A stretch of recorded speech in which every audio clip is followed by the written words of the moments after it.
So I decided to do an actual thing for a speed paint for all of my OCs and their world, because I'm really into it this year, especially for Artfight. Follow me on Artfight. My username is sqweek. I don't know how to spell that, I'll put it up. But yeah, here are speed paints of my OCs and explanations for all their stuff, so that you can see into my sick and twisted little mind. Sorry, I just coughed right before that. But this is the map for Iterum, the world. You'll see me going crazy and like figuring stuff out, but basically there are 4 nations? 5 if you count the Lost Woods. But there are 4 nations, each with their own like religion and government and stuff. They have different trading routes. I was really proud of that. But they all interact in certain ways. It's the one I really need to like get this.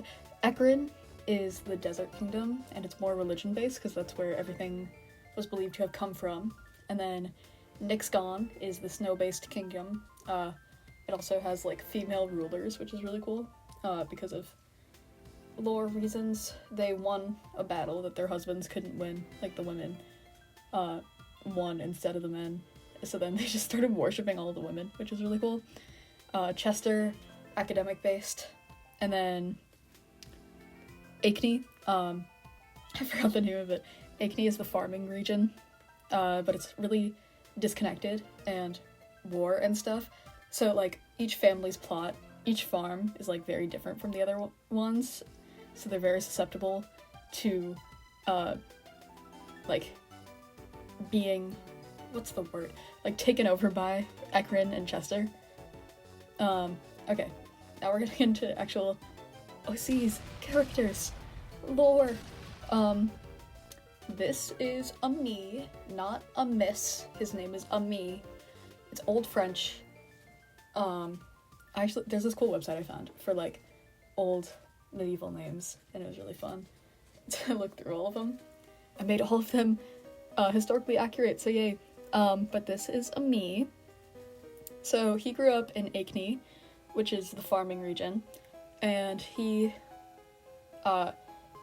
like been set up to be a farmer. Like his whole family's a farmer. Everyone in his family farms or helps on the farm, but he doesn't want to be. He wants to be an artist because he's low-key a self-insert for like the first bit, but he wants to be an artist. He does not want to be a farmer. So every day he sneaks out to this abandoned barn near where he lives, and he paints in there. He does a little painting.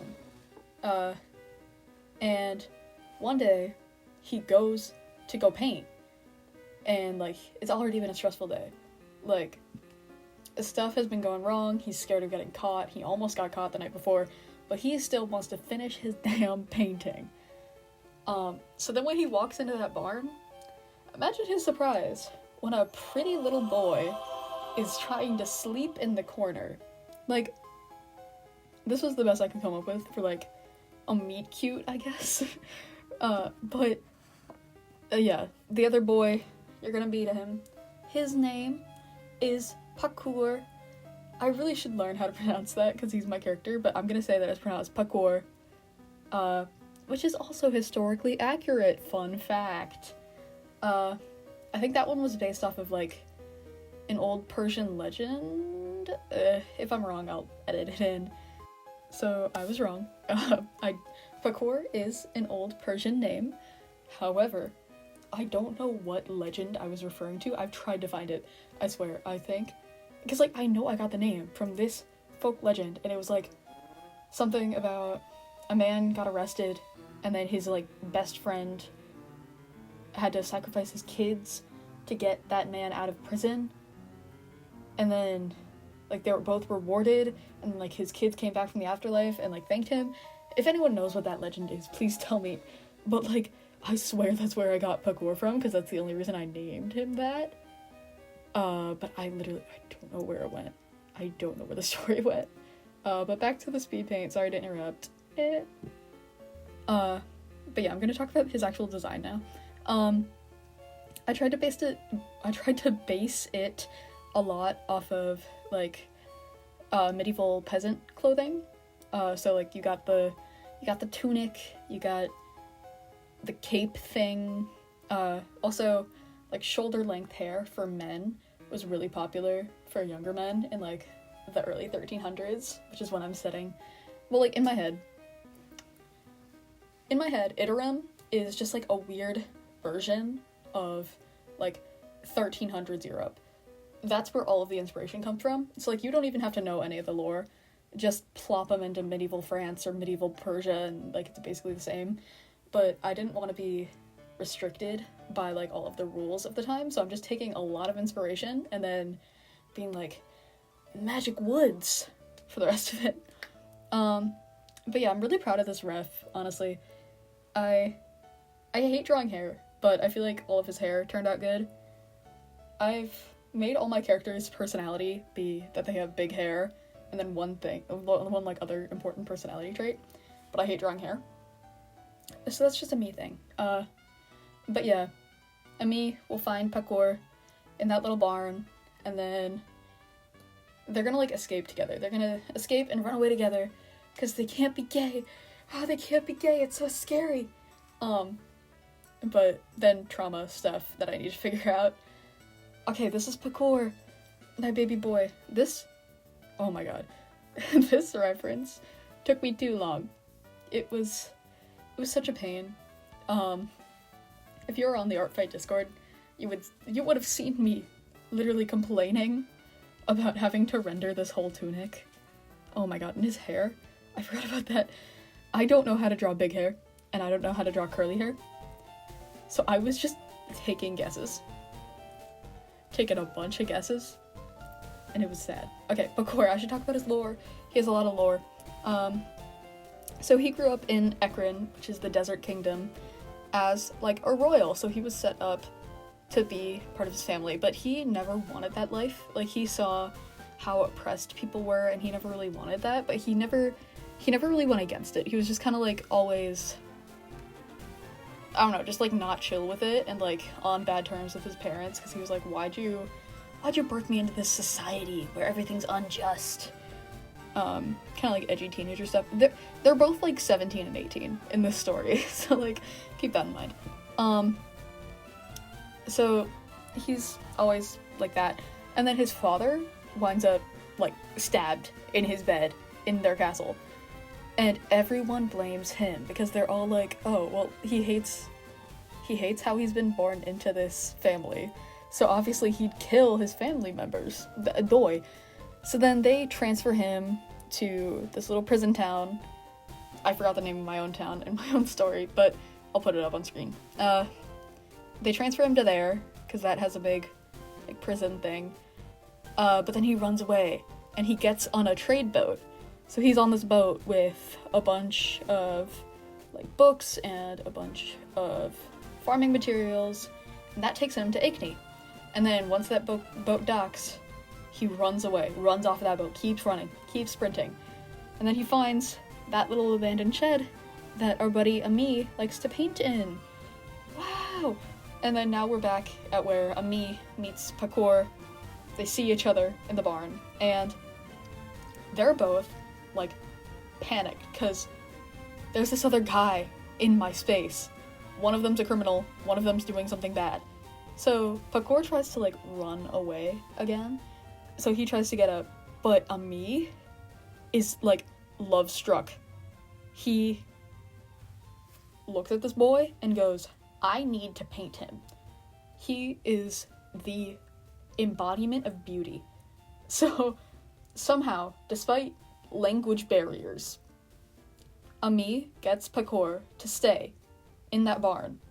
And every night, instead of painting whatever comes to his mind and trying to practice the fundamentals from just whatever in a barn, he paints this boy, Pakor. And also brings him food and stuff so that he doesn't die. But yeah, Pakor is pretty much just, like, locked up in that barn for a while, which I feel bad for. But then, political instability, because of every, like, farm being different family different families. They're not connected at all, and they all are very individualized because of lore reasons. And then, like, Ekron and Chester both try to invade, and then they take over different farms.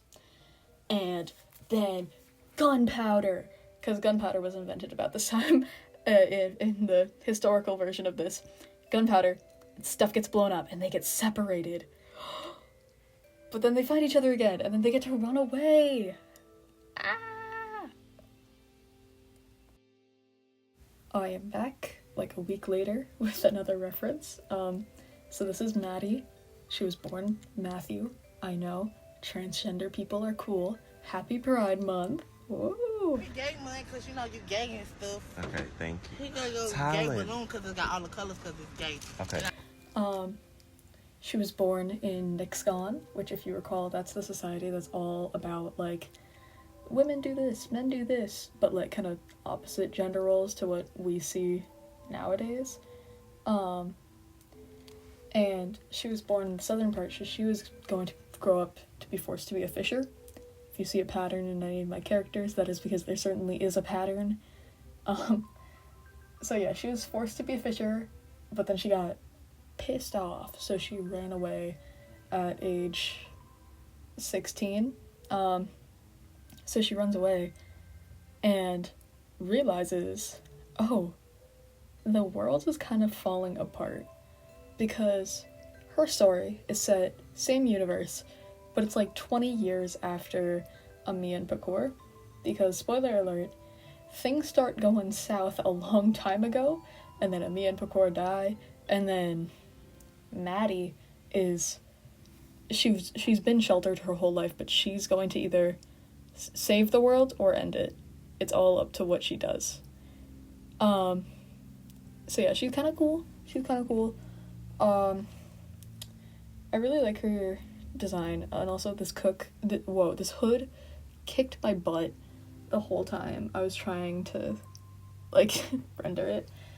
I don't know how to do fur, but oh, there we go. Yeah, I wrote it on the canvas.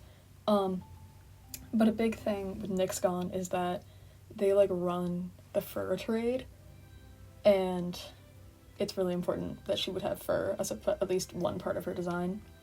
So, yeah. Kind of what's happening in the story at this time, where Maddie is alive and Ami and Pakor are not alive.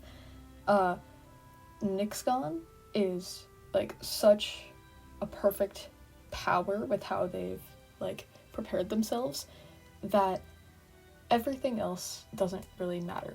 Because at this point, yada yada yada, lore, war has broken out in Aekni, and there's some stuff going on in the Lost Woods that are, like, not good for everyone else.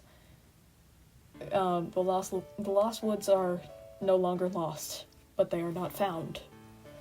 Dun dun dun. Yeah.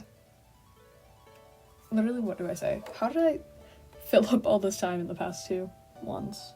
I have her ArtFight profile pulled up right now, so I'm like, oh yeah, oh my god, how could I forget about this main part of her story? So she has red pupils, and that is because, well, not because, but it's, like, related to the fact that she's very inspired by Joan of Arc, and so one of the reasons she runs away, obviously because of, like, the gender roles and stuff, but then also she's getting visions, and these visions are connected to the Lost Woods, and she's like, okay, I need to go see what's going on back there. So yeah, trans femme, Joan of Arc here. What do I do? What do I say? She's just a badass, honestly. I don't know. How's everyone's day? It's summertime now, yeah?